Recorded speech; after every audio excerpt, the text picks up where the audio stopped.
All right, finally, we're going to look at the eyewitness accounts that Jesus actually walked the earth after his crucifixion and was seen by people, and he spoke to people and had communion with people.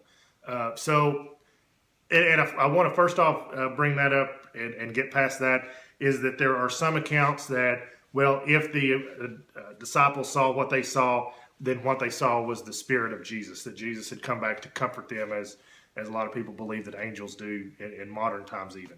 So, was it a spirit that they saw? Well, if you believe any of the gospel account, then I think you have to believe the whole thing. And you have to look at John's word, and where John says, we touched him.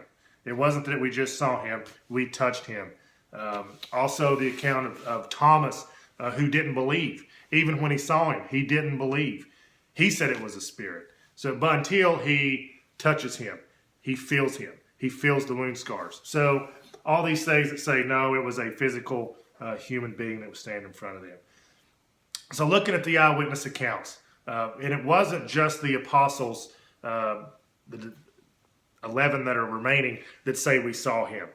Paul, in his writings, these letters that are discovered that Paul wrote in the first century, and of course Paul was not privy to the execution. In fact, he's later on.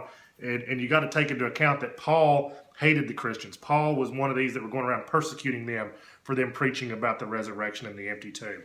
But Paul is going to start writing that I talked to all these people who said this. I talked to all these people who have firsthand accounts that they saw Jesus. Why would Paul do that?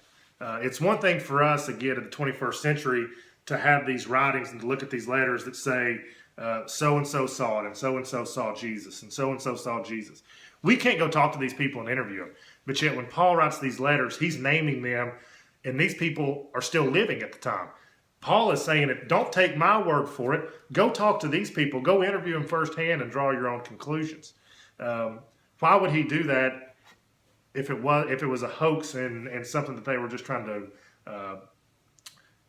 spread as a good story? He's saying, no, don't take my account for it. Go do this. Be skeptical. Go talk to these people firsthand. So I think that's pretty something to consider. Also, take the 11 disciples. When Jesus is arrested, they run. To the point that Peter says, I don't even know who this guy is. I don't know him. He's not my friend.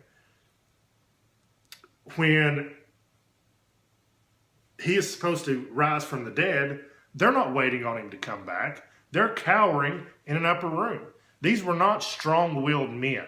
They're weak. They fold very easy. They were tax collectors. They were fishermen. They were laborers.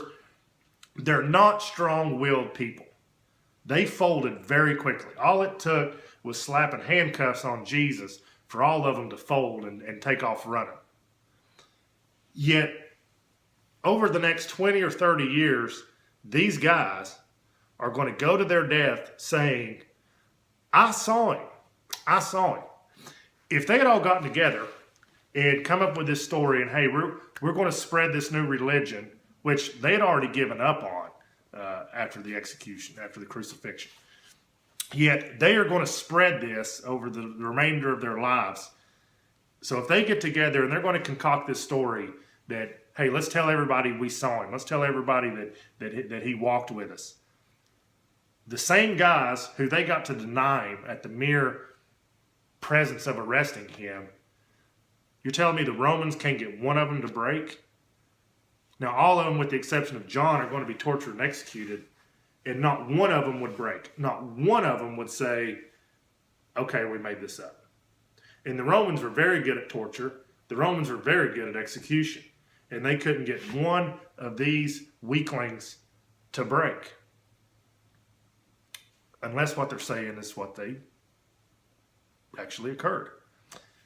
Now, so in going one step further, I've heard people say, well, what is the difference why are we to believe them because they died for their beliefs, and all the other people who have died for their beliefs, which are contradictory to theirs, over the last 2,000 years. Even in modern time, people are dying for their beliefs. We know this.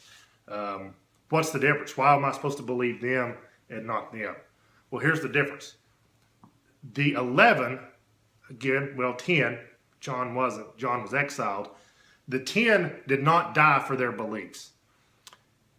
If I'm told something, if I'm raised in this church or I'm raised in this religion, and I'm told this is what happened, this is what happened, this is what happened, it's up to me to believe one way or the other. I don't know 100%. That's why it's called belief, and that's why it's called faith, is I don't know. If I'm coming, somebody asks me what I believe today, that's what I believe and what I have faith in, not what I know because I've seen it firsthand. The 10 knew for a fact. They knew whether they had seen Jesus or they knew whether this was a big hoax. They knew. It wasn't a belief, it was their firsthand knowledge.